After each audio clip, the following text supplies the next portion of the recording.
happening in the world coming up on NTD News. First, our top stories. Trump's legal team seeks a years-long delay for the trial in the D.C. 20 election case. And we have updates on the former president's response to the Georgia indictment. Not 10 commandments, but 10 truths. Presidential candidate Vivek Ramaswamy shares what he calls the most important truths. They include God, family, and the country. Hawaiians come together in Lahaina. Some say they aren't holding their breath for government aid. Meanwhile, the island sends mixed messages about whether tourists are welcome. Evergrande, one of China's largest and most well-known property developers, files for bankruptcy. The property company's debt reached over $340 billion at the end of last year. Two dancing brothers dedicated to a classical Chinese art form. We have their story and how they came to cherish traditional Chinese culture.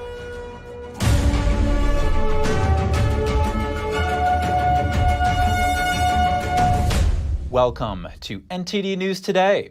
I'm Chris Beers. Our top news is on former President Trump.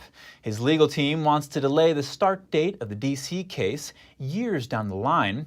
And as for the Georgia indictment, NTD's Melina Wisecup joins us from the Fulton County Jail, where the sheriff says the defendants will be booked. What updates do you have for us this afternoon, Melina? Good afternoon, Chris. Yes, in a turn of events, former President Trump has canceled that press conference that he scheduled for next Monday in New Jersey, meant to refute this Georgia indictment. We'll read you exactly what Trump had to say about why he's canceling this press conference. If we could just show it on the screen here as I read it. He said, instead of releasing the report on the Georgia election, my lawyers would prefer putting this, I believe, irrefutable and overwhelming evidence of election fraud and irregularities in formal legal filings.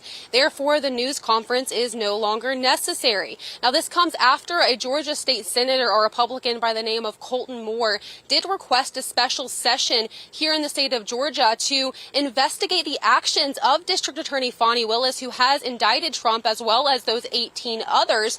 But the Georgia governor, a Republican, Brian Kemp, said that this is pointless, which means the only way that this special session could happen in the state of Georgia is if 2/3 of legislators here agree with him. He did write in an exclusive statement to our sister media, the Epoch Times.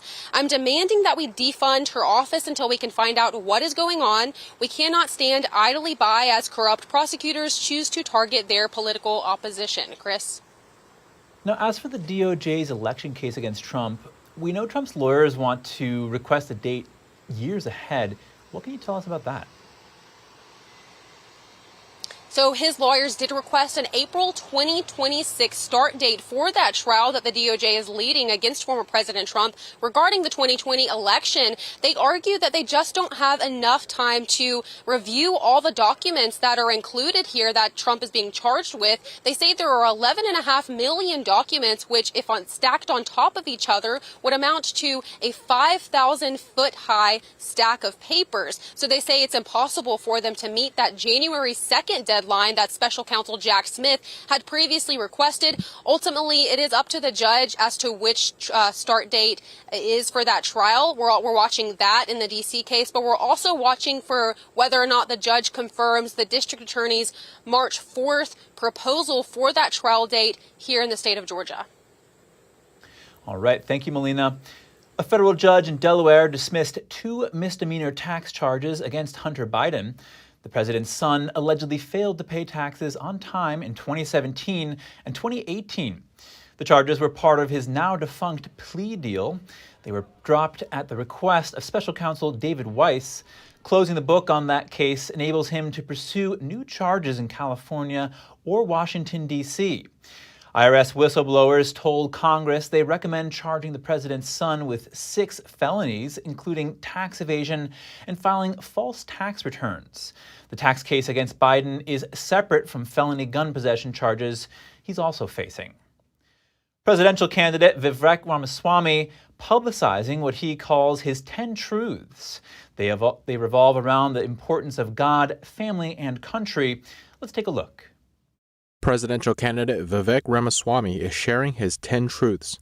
Ramaswamy took to X, formerly known as Twitter, where the list begins with God is real and there are 2 genders. Some other notable ones are an open border is no border, the nuclear family is the greatest form of governance known to mankind, and capitalism lifts people up from poverty. He posted the list after speaking at an event in California. At the event, Ramaswamy spoke about his past and how he became successful in the U.S. My parents came to this country 40 years ago with no money. In a single generation, I have gone on to found multi-billion-dollar companies and did it while marrying my wife, Apurva, and raising our 2 sons. However, he went on to say that he's worried that this American dream will not exist for his sons and their generation because the country is experiencing a national identity crisis. He says that's because traditional ideals have disappeared and have been replaced by secular religions in America. Wokeism, transgenderism, climatism, COVIDism, globalism, depression, anxiety, fentanyl, suicide.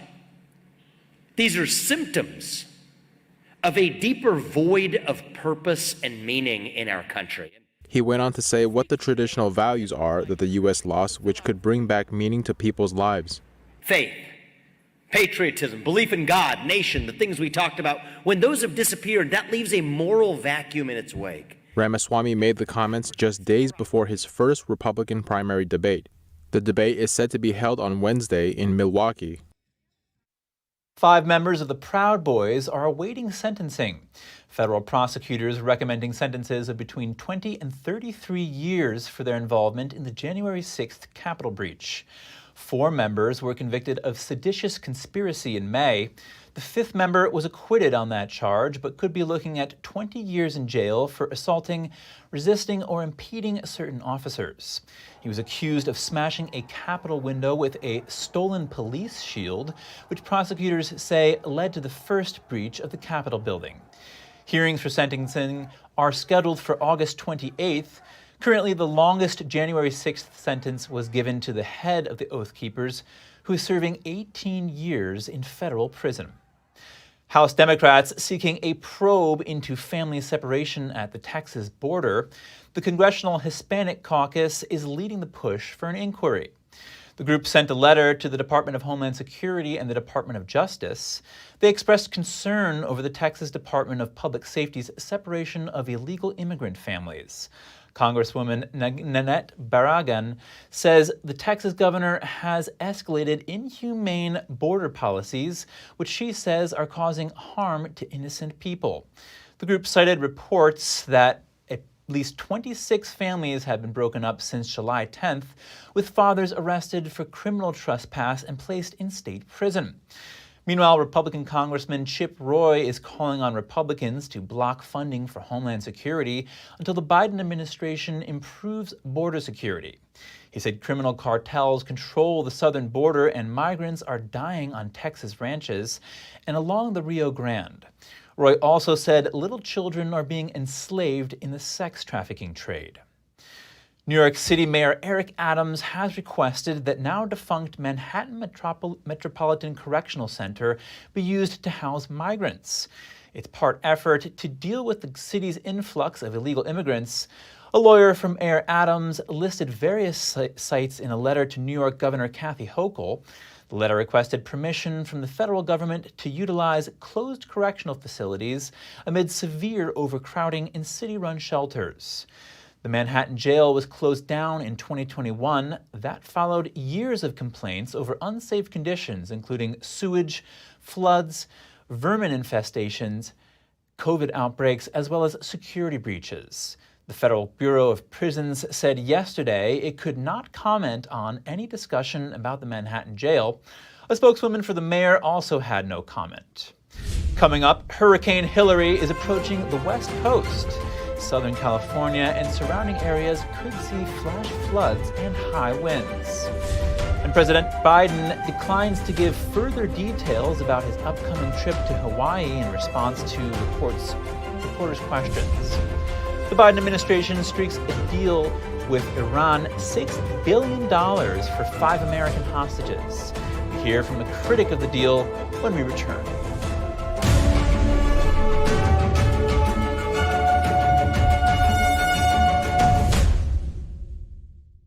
Anyone who's ever sold a home can tell you it is really hard. That's why who you work with matters. Together with Homelight, we've helped thousands of people sell faster and for the best price.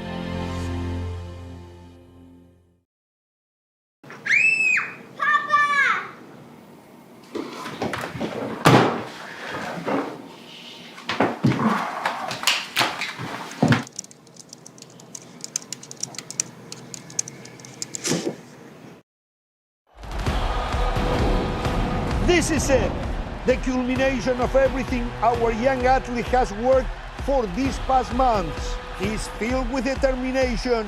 You can see it in his face. Is today the day he overcomes? And here we go. There is no defense in the world that will keep him at bay. He's on fire. Nothing can stop him. Watch him as he heads towards the goal. Oh, he's blocked hard, but that doesn't stop him. He's a warrior. He's back up. His eyes are on the goal. He's set up for the shot. He shoots. Goal! Achieving goals like this is only possible with the monthly support of people just like you. Please call the number on your screen right now and give your monthly support to Shriners Hospitals for Children so other children can reach their goals too. If you give just $19 a month, only 63 cents a day, we will send you your very own Love to the Rescue blanket as a reminder of the love you're giving us. Because of monthly support of people like you, nothing is stopping me from achieving my goals. And here we go. There is no defense in the world that will keep him at bay. He's going left. Oh, he fakes right and continues. Look at those moves. He takes the shot. Goal!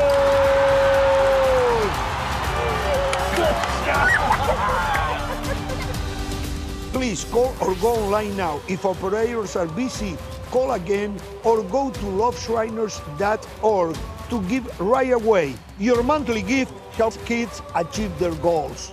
Goal! I am Li Ching Yoon, the founder of Kwai Shan Fang.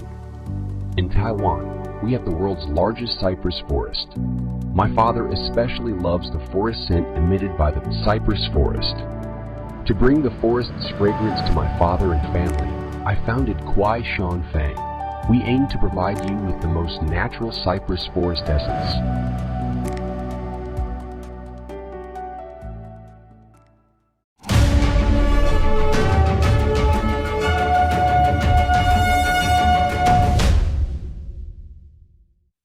Back to the news. Hurricane Hilary is expected to hit Mexico and then head into California. Southern California and surrounding areas could see flash floods, mudslides, and high winds. By the time the storm reaches California on Sunday night, it is expected to have weakened to a tropical storm. Early today, the system reached the strength of a Category 4 hurricane. Maximum sustained winds reached 140 miles per hour. Southwestern states are under flood alerts. 2 to 6 inches of rain are expected in most areas, but some could see up to 10 inches. Tropical storms and hurricanes are rare in California. The last time a tropical storm made landfall in California was in 1939.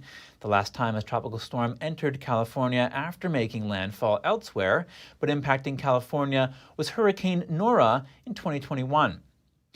Hundreds of Hawaiians continue to help neighbors in Lahaina. The beachside community is sticking together following the country's deadliest wildfire in over a century. NTD's Andrew Thomas has the latest on the Maui Strong. Last week's wildfire has left much of the Lahaina community homeless. Now, county-run shelters, donated hotel rooms, vacation rentals, and family and friends are stepping up. This is a tent that we've been living in since that time, and our homes are fine. But we're here for our community. Our nonprofit, Na'Aikanio Maui, is here for our community. Claudio Dortrit flew to Maui from Oahu to help with relief efforts. He said much of the community doesn't have faith in the government response. They believe that the money will go elsewhere, and they're afraid that they're not going to get no money towards them, no resources towards them. So they're afraid that the government will misuse, or all these organizations will misuse the money and do something else with the money and not help the people who lost everything. Instead of waiting for local or federal government relief, the community sprang into action. We are grassroots, and we're showing that our communities can do it. Without FEMA, without Red Cross, our people can come in and manage their own. They don't need all of the outsiders to come in Maui and tell us what to do and how to live. No, we got it. At this relief center, nearby luxury hotels have donated shampoos and body wash. Others have provided boxes of diapers, bags of rice, pallets of bottled water, cans of pineapple rings, and Spam. People that lost their cars, people that lost everything and are living in neighbors' houses or whatever, we need to be close to them so they can come and get supplies, so they can have a hub to come to. Last week's wildfires in Maui killed more than 100 people. More than 1,000 are still missing. Andrew Thomas, NTD News. The maker of Beanie Babies says it's releasing a new limited edition bear to help wildfire survivors in Hawaii. It's named Aloha, and it's gold with a rainbow ribbon and the words Maui Strong on its chest. T.Y. Warner says all profits from its sale will go to the American Red Cross. Beanie Babies come with birthdays and poems. Aloha's birthday is August 8th, the day wildfires took off in Maui. Its poem says, quote, "Helping each other all day long, we forever will stay Maui strong." Should tourists visit or stay away from Hawaii in the wake of the devastating Lahaina wildfires? We have more on how locals and tourists feel in the aftermath of the tragedy. The sight of tourists enjoying Maui's tropical beaches is a sharp contrast to the reality for the rest of the island. Search and rescue teams are still looking for casualties following the deadliest U.S. wildfire in more than a century. Some residents are outraged. Canadian tourist Don Bucky and his wife experienced the tension firsthand. We were out for dinner, and my wife went out to use the washroom, and there was a person out there who was upset that tourists were still here and just, wondering why we were still here. Tourist Stan Levitsky says authorities are sending mixed messages. It feels like the governor is waffling, to be honest. First they said no travel, now they're saying, well, part of the island, it's okay, right? And tomorrow it'll be some other story. At Kihei Cafe, business is slow. This Kihei Cafe is one of the most popular breakfast place in this town. Usually it would be like line up fun. At least 10 to 11 people, or even longer. But right now, if you look around, it's just empty. Chef Courtney Walter is currently making meal boxes for fire survivors. The caterer says the initial anger came from a place of panic. So people freaked out, I think, and we're like, we can't have people here. And I think that's how I felt too. We're like, we can't have tourists here right now. We need to feed and take care of our own people. But there's a flip side as well. But us here in Kihei and Wailea and a lot of places in Kula, Makawao, Paia, Haiku, those places are still running. And all those people still have their bills to pay, and they're single parents, and they have mortgages, and they own businesses. According to Hawaii's Department of Business, Economic Development, and Tourism, the island welcomed more than 9.2 million visitors in 2022. Andrew Thomas, NTD News. Reporters asked President Biden yesterday about his upcoming trip to the state of Hawaii, but the president declined to give further details. Can you tell us about your Hawaii trip, sir? No, not now. I'm going to be leaving. I'll be there on Monday. Biden is traveling to the area with the First Lady. Soon after the fires, he pledged that Hawaii will get everything it needs and authorized FEMA to provide emergency aid. But the day the news broke, he reportedly responded no comment when asked about the rising death toll. He has faced criticism for not making many comments on the disaster. $6 billion for 5 American hostages held in Iran. Critics are condemning this Biden administration deal. We speak to one such critic about the implications of the exchange, geopolitical analyst Brandon Weichert.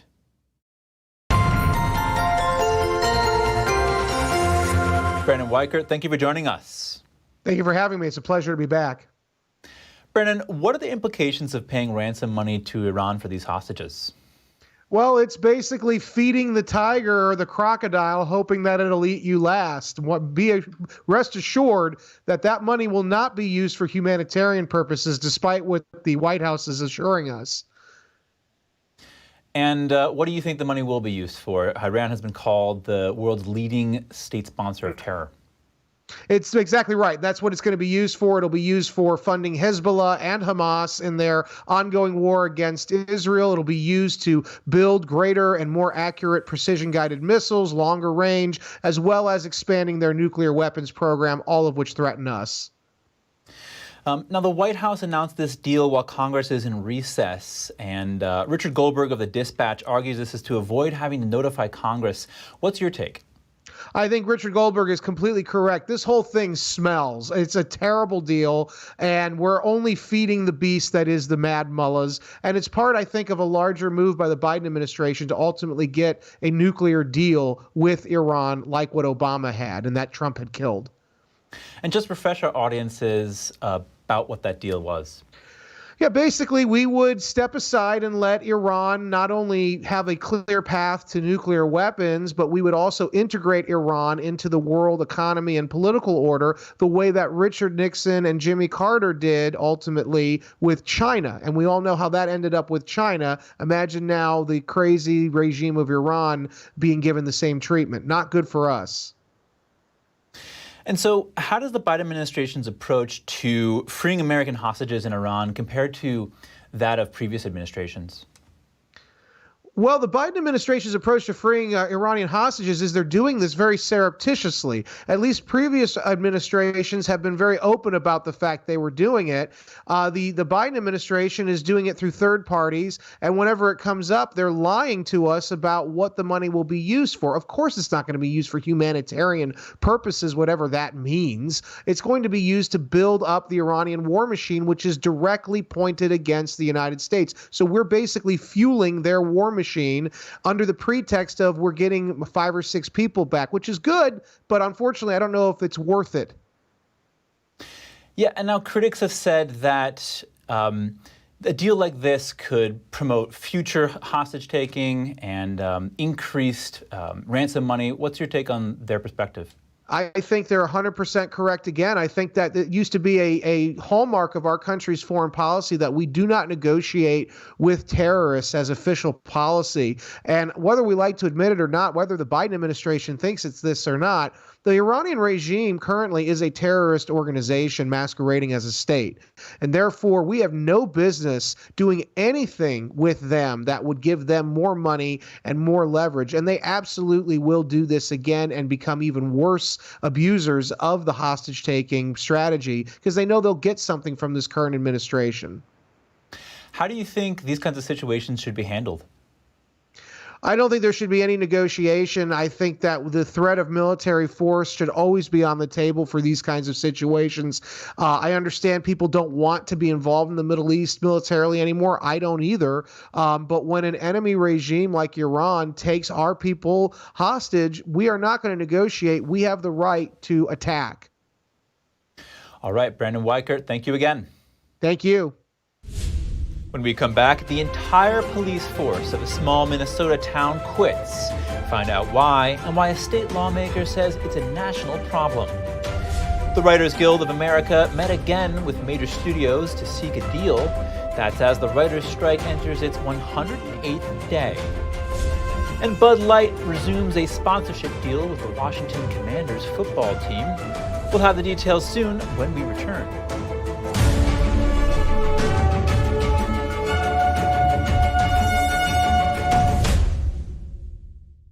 On our next installment of America's Hope, we'll introduce you to 8-year-old Trinity Davis, who has written a book already. What's remarkable is the fact that she has survived 2 open heart surgeries. And then we'll get into music, introducing you to Trey Corley and Jeff Franzel, both award-winning musicians. All that and more on the next edition of America's Hope.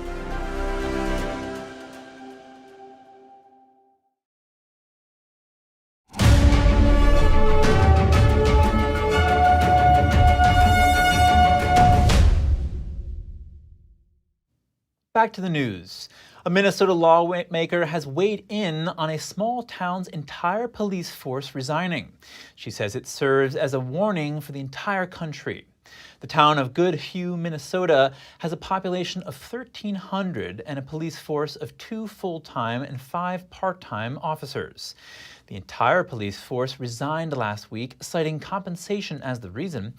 Minnesota Representative Pam Altendorf told Fox News it reflects a police shortage that exists statewide. She says the crisis began during the 2020 George Floyd riots. She says the shortage hurts small town police forces because officers can be lured away to bigger cities that can afford to pay more. Altendorf says low morale is another cause of the shortage. She says the source of the issue goes all the way to the top leadership in the state. She pointed to the Defund the Police movement. Here to discuss the impact of such calls to defund the police on small and rural police forces is retired New Jersey police detective Lieutenant Stephen Rogers.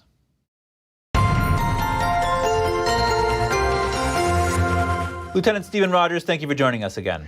Well, my pleasure being here. Thank you. Lieutenant, what does pressure from groups like Black Lives Matter to defund the police mean to small and rural police forces across the country already struggling to attract and keep officers? Well, the police want to do their job. They want to protect and to serve. But unfortunately, these organizations that go out there and advocate the defunding of police, that riot, etc., they're actually putting a lot of pressure on these political operatives, these political office holders, who tend to support more of the bad guys, if you will, than the good guys who are the cops. And what does that look like? How does that play out exactly? Well, a chilling effect across the country with regard to police wanting to do their job. They can't because you have district attorneys and prosecutors who are adopting woke policies that are providing more cover for the criminals than for the victims. The police, again, want to do their job. Their hands are tied. And so from the perspective of a police officer, what's going through officers' minds? How are they affected by this overall scenario? Well, unfortunately, a lot of them, there's an old saying, you could do your job and you could really do your job. My point is that proactive policing is gone. Police used to go out and do a lot of proactive policing, meaning you look into criminal elements before they actually commit crimes, okay? They're not doing that anymore. They have to be concerned about their pensions, their future, and their families, because frankly, in their minds, and it's true, no one else is. And how is this affecting public safety in these small rural areas? Well, it's affecting them rather dramatically negatively. I could tell you that a lot of the cities that have seen a high rate of crime, that crime is now spilling over into small communities across the country. So it's a very, very bad effect nationwide. But like I said, now it's hitting small communities. What are the differences between the way small rural forces are affected by these sort of social movements and the way large urban forces are? Well, I'll tell you, it affects them basically the same, except that in larger cities, of course, like New York City, for example, you've got 35,000 police officers. They can't even recruit enough to fill all the ranks across that city. In addition to that, same goes for small communities. We had an entire police department in this country resign. They left, and as a result, there's no protection there, although the politicians say there is. But I like to see the politicians now go out and fight the criminals that these cops had to. And what do you think can be done to ensure public safety, given all this? Well, it's going to be up to the people. They're going to have to get fed up enough to remove from office every single individual who's not supporting the police. Like I said, cops want to do their job. They don't go on this job to make money. They go on this job to protect and to serve. It's in their blood to commit themselves for the betterment of society. So it's going to be up to the people. And I tell the people, go out, remove from office those politicians who are looking to defund the police rather than support the police. What's your message to the public about the police force? America's got the greatest police departments in the entire world. They're great. They're good cops. They work hard. They're dedicated to, again, protecting and serve the people in every large city to every small town and village. I tell the people, if you see a cop on the street, go up to him once in a while and say, look, I really want to thank you for serving and protecting me and my family. All right, Lieutenant Stephen Rogers, thank you again. No, thank you. An IRS agent was shot and killed yesterday. The incident happened during a routine training exercise in northern Phoenix. A spokesperson from the IRS Phoenix office said special agents were in a training exercise at a firing range when the incident occurred. The agent died shortly after being taken to hospital. No details on the agent's identity have been released. No other injuries were reported. The FBI office in Phoenix said it will oversee the investigation. Results will then be passed to the local DA's office. The Writers Guild of America met again with representatives of the major studios yesterday as both sides tried to resolve a 108-day writers' strike. That's according to Variety magazine. It comes ahead of a meeting planned Friday with the CEOs of major studios. The heads of Netflix, Warner Brothers, Discovery, NBC Universal, and Disney are expected to hold a joint call to discuss what comes next. A resolution remains elusive after the WGA responded to the latest proposal from the Alliance of Motion Pictures and Television Producers. The two sides remain far apart on several items, including a staffing minimum in TV and a viewership-based streaming residual. The WGA and the studios are expected to resume negotiations today. The parent of Bud Light is partnering with the Washington Commanders football team again. It means the embattled Anheuser-Busch is the team's official beer sponsor. Anheuser-Busch and its Bud Light beer ended a deal with the team last year, while the team's previous owner was under investigation for workplace misconduct and sexual harassment allegations. Bud Light itself is still reeling over the backlash from its partnership with transgender influencer Dylan Mulvaney, but the Commander's president says the organization is thrilled to partner with the company again to create a new and improved experience for fans. A news release says Bud Light will sponsor events and giveaways for Commanders fans. The beer company is also set to present a season kickoff party and host a summer concert series on the Commanders' home field. That's along with hosting pre-game festivities and offering an in-game cheering section.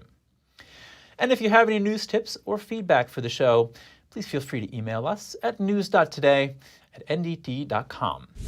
Chinese property developer Evergrande files for bankruptcy amid a real estate crisis in China. We'll return with that and more after the break.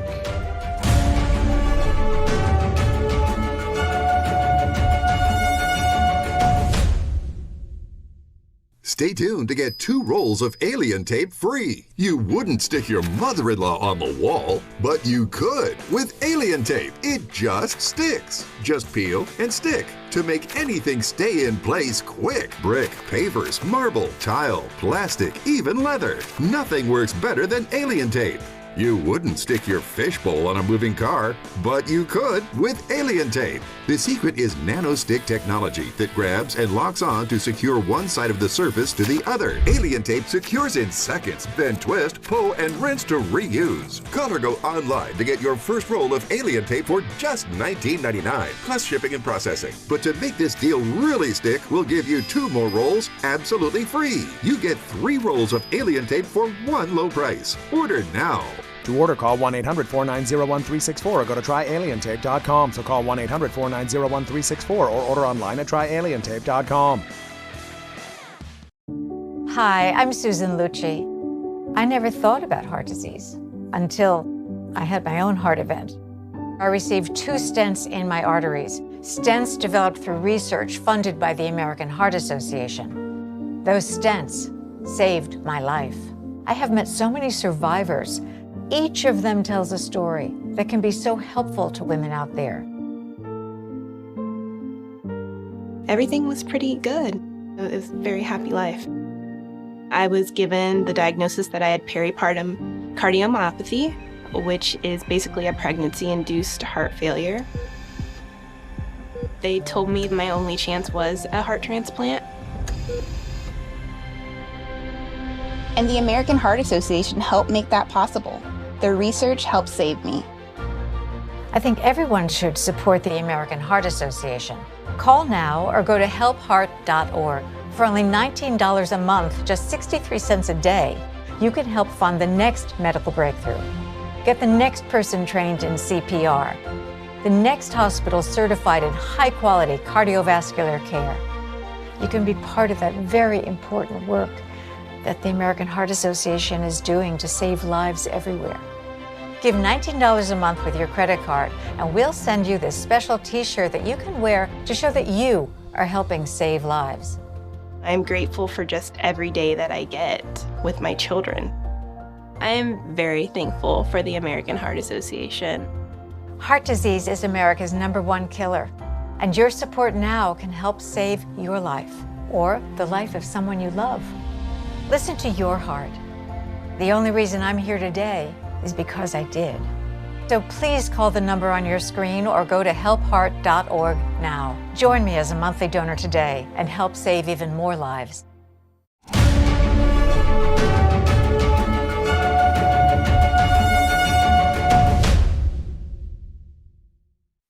Welcome back. If you're just joining us now, here are some of today's top headlines. Trump's legal team is seeking to put off the trial date in the federal election case until 2026, and the former president canceled a press conference scheduled for Monday. He originally claimed he would release evidence of election fraud in Georgia.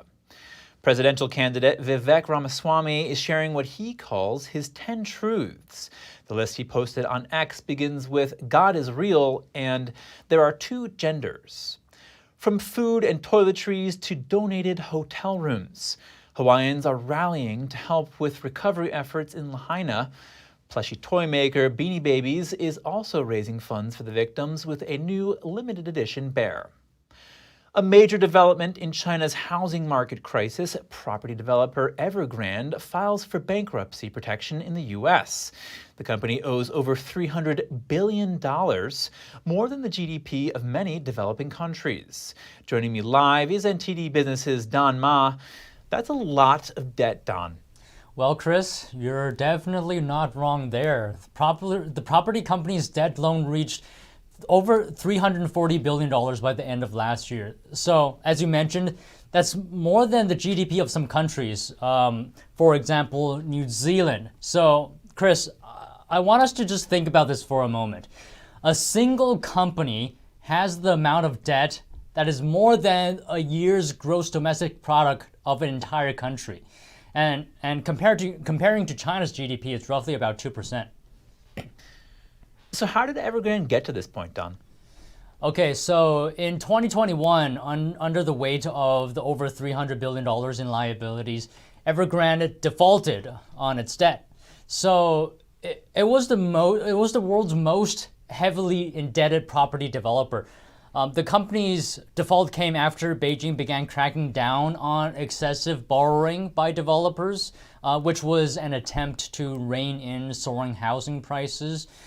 And just last month, the company disclosed losses of $81 billion over the period of 2021 and 2022. So in China, home buyers often purchase apartments prior to their completion. But right now, it seems like Evergrande's business model of getting customers to pay for properties before they are built is no longer sustainable, Chris. How is this going to affect China's housing crisis overall here? Well, it's probably going to shake people's confidence in the sector even more. So many developers have been dragged into this property crisis since 2 years ago after Evergrande, China's real estate sector, was long seen as a vital growth engine in China and accounted for as much as 30% of the country's GDP. But Evergrande's default in 2021 sent shockwaves through China's property markets, damaging homeowners and the broader financial system as well in the country. So since Evergrande's collapse, several other major developers in China have defaulted on their debts as well. So there's a whole range of impacts here. What's the path forward for this company? So earlier, the company unveiled its debt restructure plan. It hopes that the proposed restructuring will alleviate the company's pressure of offshore debts, and hoping it could help the company resume operations. But here's the thing. It would require additional financing of up to over $43 billion. So, Chris, I don't know. I mean, based on its track record of defaults, where is it going to get that financing?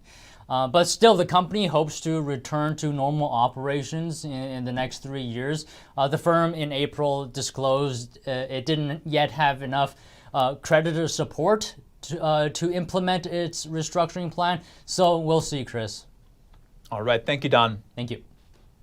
President Biden is hosting foreign leaders at the Camp David retreat for the first time since 2015. He's greeting Japanese Prime Minister Fumio Kishida and South Korean President Yoon Suk-yeol today. The White House described the summit as a historic milestone. Both Japanese and South Korean leaders have arrived in Maryland for the trilateral meeting.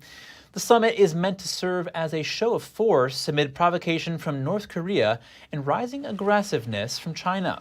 Senior administration officials say the leaders will discuss defense, technology, and economic cooperation and begin to set up a three-way hotline for crises. The hope is that this summit will become an annual event between the three countries. Ahead of the South Korean president's trip, President Biden and the First Lady sent him condolence flowers for the death of his father. Yoon's father passed away Tuesday at the age of 92. When we come back, two brothers growing up in the West fall in love with classical Chinese dance. Now they're world champion dancers aiming for more titles. We have their story after the break. And a sheep shearer in New Zealand shares her story and how the ongoing Women's Soccer World Cup is inspiring her. More soon here on NTD News Today.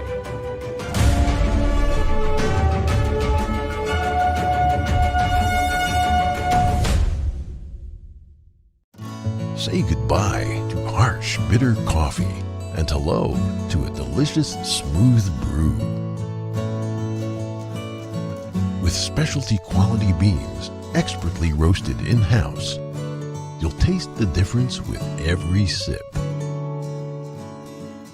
Fermented with a blend of 50 enzymes, Days Coffee delivers a rich brew like no other.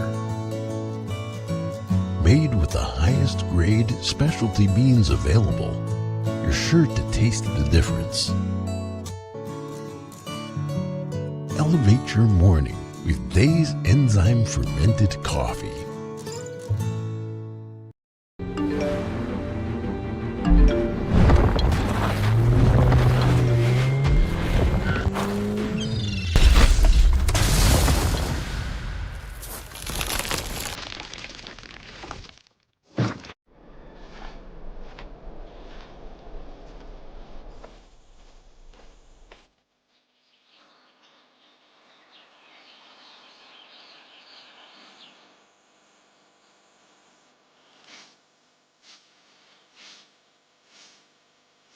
One in 5 children worldwide are faced with the reality of living without food.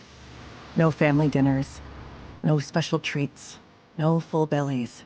All around the world, parents are struggling to feed their children.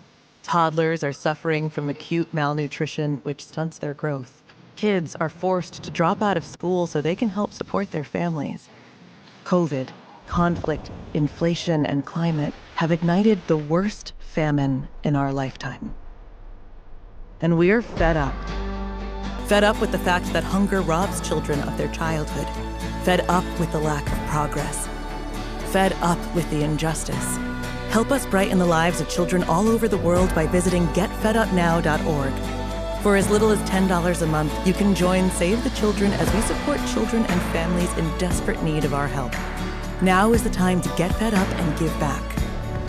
When you join the cause, your $10 monthly donation can help communities in need of life-saving treatments and nutrients. Prevent children from dropping out of school. Support our work with communities and governments to help children go from short-term surviving to long-term thriving. And now, thanks to special government grants, every dollar you give before December 31st can multiply up to 10 times the impact. That means more food, water, medicine, and help for kids around the world. You'll also receive a free tote bag to share your support for children in need. Childhood without food is unimaginable. Get fed up. Call us now or visit getfedupnow.org today.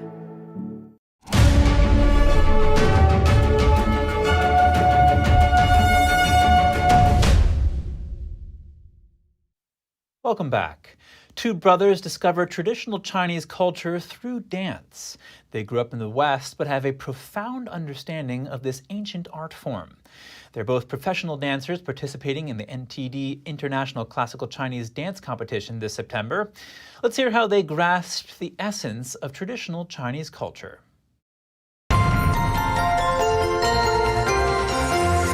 At just 18 years old, Lucas Browdy earned the gold medal at the NTD International Classical Chinese Dance Competition 2 years ago.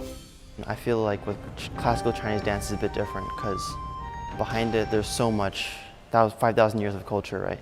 And then hidden in between the dance there's like all these virtues, all these concepts, all this morality is actually being displayed through dancing.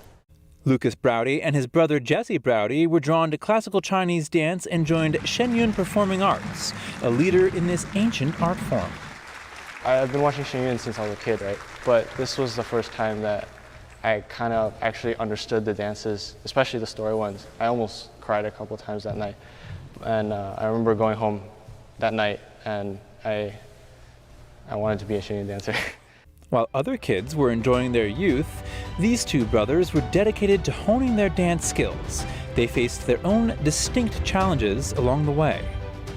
Naturally, my limbs are a bit longer and I'm a bit weaker than everyone else. And also maybe I'm a bit tighter in places that you're supposed to be relaxed. And so it's harder for me to perform the jumping techniques and like flipping and stuff. So for me, my big problem would be I have to put in the extra 200% to build my strength in order to be able to achieve these tentacle like jumps and flips. Although the path of dance isn't very easy, but I think going through it will make you a much stronger person with a heart. There's so many principles of ancient Chinese culture that go into the dance. And so at first I did struggle with this growing up in the West, but I guess it's a matter of how well you grasp the culture, how much you want to grasp the culture in a way. Sometimes you feel like you go through like long periods of time without making much progress. You don't see any hope, I guess, to put it in an extreme way. I guess a lot of the times I kind of just have to sit myself down with like a friend or my brother or something like that, and then we just kind of talk about why we're here, what we're doing this for.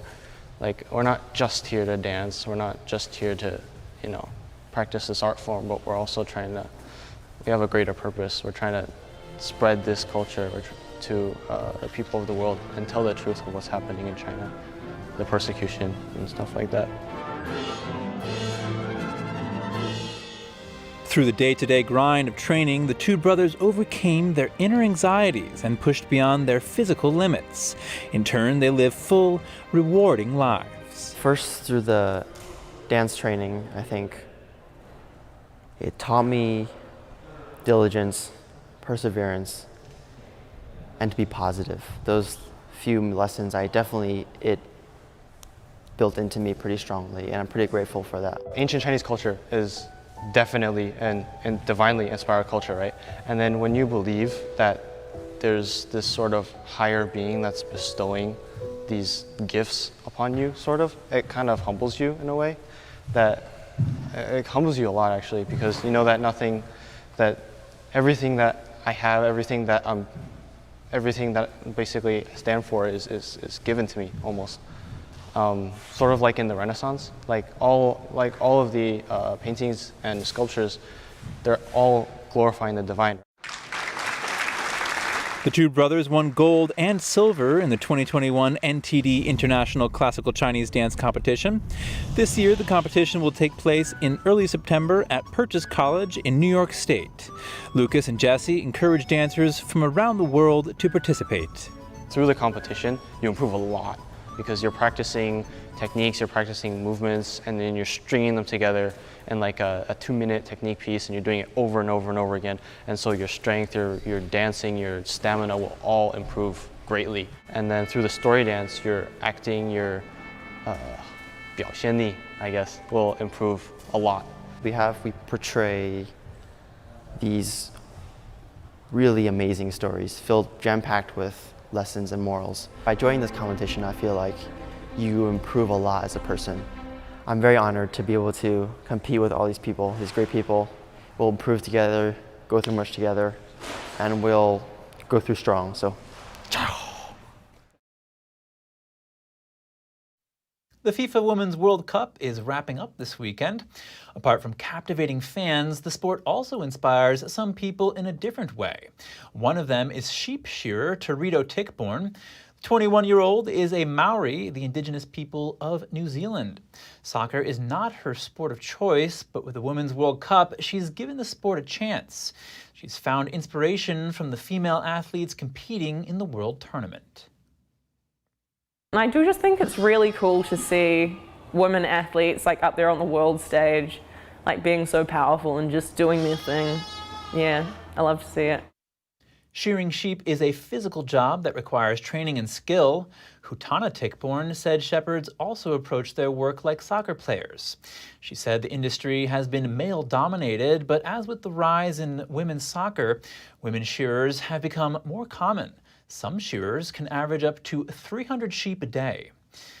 Now for an episode of Strong Mind and Body. We'll look at the importance of washing fruits and vegetables and get some tips on the best ways to do it. Here's Gina Marie.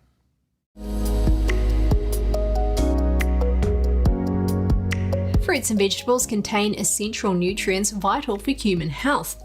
But not cleaning them before eating them can leave behind pesticides, harmful bacteria, and viruses. Let's get some practical guidance on how to properly wash fruits and vegetables. This will help to minimize the risk of disease transmission. Pesticide residues found on fruits and vegetables can disrupt the body's endocrine system. They can also harm the nervous system and even increase the risk of cancer. There are a variety of cleaning methods such as using salt water, baking soda, vinegar, soaking in rice water, and vegetable and fruit washes. But the easiest way is to just rinse them with running water. Start by soaking fruits and vegetables in a bucket of water. Next, you'll want to rinse them under a gentle and continuous flow of running water for a few minutes. If the surface of the produce is uneven, use a soft bristle brush to aid in scrubbing. If you have concerns about the cleanliness of stem portions, feel free to cut and discard them. To obtain fruits and vegetables with lower pesticide levels, purchase seasonal produce. This is because out-of-season fruits and vegetables tend to have higher pesticide residues. Besides rinsing them with water, it's also ideal to cook them in an uncovered pot. This allows the pesticides, which are mostly not heat resistant, to dissipate along with the released gases. One vegetable you'll need to be careful about is raw lettuce. It's particularly concerning in light of recent incidences in Taiwan. Listeria bacteria were detected in lettuce sold at convenience stores. Raw vegetables are susceptible to contamination by harmful bacteria. Such infections can lead to sepsis or meningitis. Vulnerable populations such as the elderly and young children need to be careful. Pregnant women who contain listeria-contaminated foods may face an increased risk of miscarriage. Cooking lettuce before consumption effectively eliminates the potential for illness. It's hard to imagine cooking lettuce, but in Asia it's a favoured way to prepare it. To minimise the risk of illness associated with food consumption, business, government and consumers need to make a key effort. It starts with farmers using pesticides correctly, or better yet, using no pesticides at all. Also, regular food safety inspections conducted by regulating agencies are a must. As for consumers, make sure to choose reputable products with proper certifications. You'll also want to practice proper cleaning and cooking techniques. Are you an avocado aficionado? Shake Shack is now looking for an avocado connoisseur to be their chief avocado officer. Duties include personally inspecting and taste testing selected avocados in stores to make sure they are served perfectly. The winner will also get to participate in brainstorming sessions to incorporate avocados into the menu. A $3,000 avocado stipend is included and free Shake Shack for a year. You can go to shakeshack.com for more information. The deadline is today. Thank you for tuning in today. I'm Chris Beers.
My employees and I are excited to announce it's our 20th anniversary, and to celebrate, we're bringing you a limited edition MyPillow. The Giza Elegance MyPillow is made with the most amazing cotton, 2-inch pipe gusset, comes in 4 custom loft levels, and it's machine washable and dryable. When I got MyPillow, I'm asleep almost immediately. I stay asleep at night and I wake up more well rested in the morning.